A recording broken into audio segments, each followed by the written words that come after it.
welcome to our English news edition broadcast to you from Canal Algeria. First, to the headlines.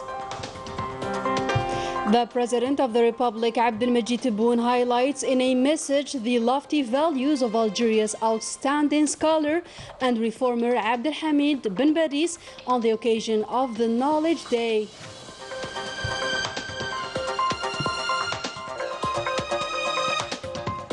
And major economic projects are being released thanks to the President's unfreezing policy, to the great delight of investors eager to conquer the foreign markets.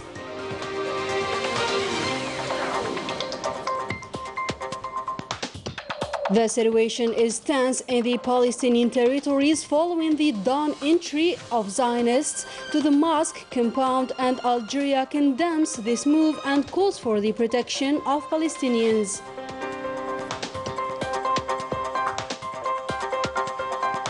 Good evening, those were the major headlines. First, now today's news. Algeria celebrates today, April the 16th, the National Knowledge Day, which coincides with the death anniversary of one of Algeria's most prominent scholars, religious and cultural figures, Abdelhamid ibn Badiz. On the eve of this special occasion, the President of the Republic, Abdelhamid Tebboune, sent a message in which he stated that Algeria celebrates on the occasion of the National Knowledge Day the wonderful pioneering achievements made so far, notably in the education sector. Algeria has been in a continuous development, and the rise in the cultural, scientific and education levels of its citizens is a witness, with a total of 11 million students and 1,700,000 university students, in addition to those enrolled in vocational trainings, which has reached 410,000. The President of the Republic, Abdelhamid Tebboune, further wrote that these numbers are the result of the state's policy to expand higher education institutions across the national territory. This pioneering achievement made it possible to meet the social demand to restore national sovereignty and look forward to the future to which the Algerian people aspire. The President of the Republic added that it is worth making the National Knowledge Day an opportunity for remembrance and lessons, and hailed the efforts made by the imams or scholars of zawiyas or Quranic schools across the national territory in promoting education and knowledge. The President of the Republic, Abdelhamid Tebboune, concluded his message by urging the youth to work and take a positive approach to languages and civilizations, and open up to the use of the different modern technologies in what is beneficial. In the same context, the rich legacy of the Algerian figure Abdelhamid ibn Badiz, who died on April the 16th, 1940, continues to inspire the old and new generations. Let us learn more about the lofty career of the Algerian prominent scholar with Medisha Kabash. Born in 1889, Sheikh Abdulhamid ibn Badiz, an emblematic educator, scholar, Islamic reformer, and founder of the Algerian Muslim Scholar Association, which was based on the love of the homeland and the Arabic and Islamic identity of the Algerian society. Sheikh وإمام النهضة في الجزائر. Algerians do not only celebrate the Day of Knowledge on April 16th, but also the career, achievements and sacrifices carried by this historical figure, Sheikh ibn Badiz, who had one goal at a time, fighting the French occupier.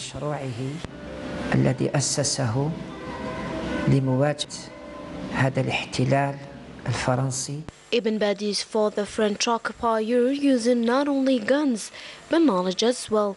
He opened several schools and took in charge the mission of educating people. فتح المجال لتعليم المرأة، وهذا يعتبر في زمانه خطوة جريئة. He paved the way for the education of women, which at the time was a very brave move.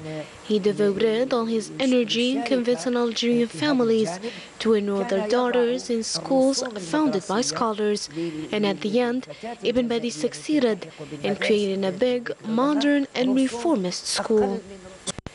Abdelhamid ibn Badiz, a brilliant scholar who took the first steps in the fight against the French occupier with both knowledge and force, and played a huge role in the awareness of the Algerian people when it comes to their identity and potentials, which led to the outbreak of the Liberation War that culminated to the independence of Algeria. Personal belongings of Ibn Badiz are being displayed at the Mujahid or War Veteran Museum here in Algiers. These items, including manuscripts, his clothes, his books, and documents, were offered by the brother of the Imam to allow the young generation to discover the conditions in which Ibn Badiz initiated his large-scale reforms. This exhibition was kicked off by some members of the government, in addition to other prominent scholars and figures on the eve of the Knowledge Day celebrations.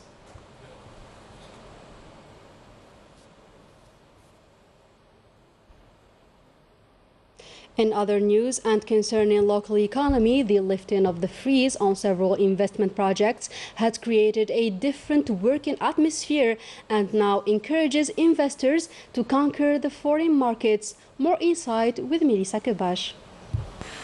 In the past few years, the province of Blida turned into a huge industrial and commercial pool, particularly in the agri-food and pharmaceutical sectors, and this development was due to the removal of administrative obstacles on many projects in the region.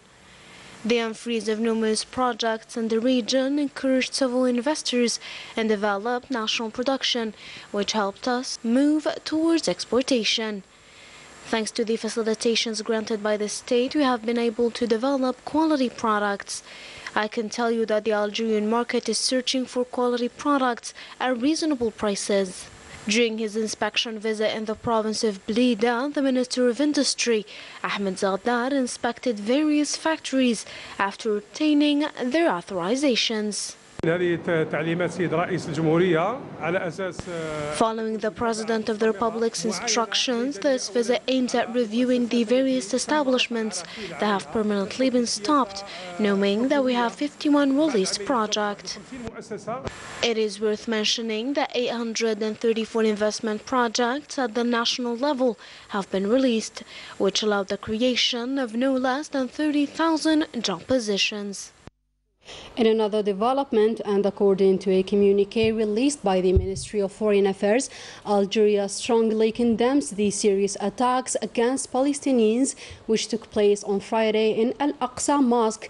The attacks carried out by the Zionist occupation forces do not only represent a flagrant violation of the sanctity of the mosque, but also a violation against the relevant international resolutions. In the communiqué, Algeria stressed the need to ensure full protection for the worshippers, calling on the international community, notably the Security Council, to carry out the tasks entrusted to it and put an end to these aggressive provocations and grant protection for the Palestinian people and their holy places, adding that these recurrent violations against the Palestinian people reaffirm the urgent need to launch a serious peace process which leads to peace restoration in the Middle East through the withdrawal of the Zionist occupation forces from all occupied Arab lands and the establishment of an independent Palestinian state with Al-Quds as its capital. Still in Palestine, where a young Palestinian died after being wounded among more than 150 others following the attacks carried out by the Zionist occupation forces against the worshippers in Al-Aqsa Mosque. This raid angered the Palestinians who clashed with the occupiers to defend their mosque and forced them to leave the holy sites. And we wrap up our today's news with South Africa, where floods have been reported, floods which caused the death of 341 people and a total of 41,000 affected. Most victims were in the region of Durban. In a statement issued by the Ministry of Foreign Affairs, Algeria expressed its full solidarity with the Republic of South Africa. And with that, our today's news edition comes to a close. Thank you for tuning in.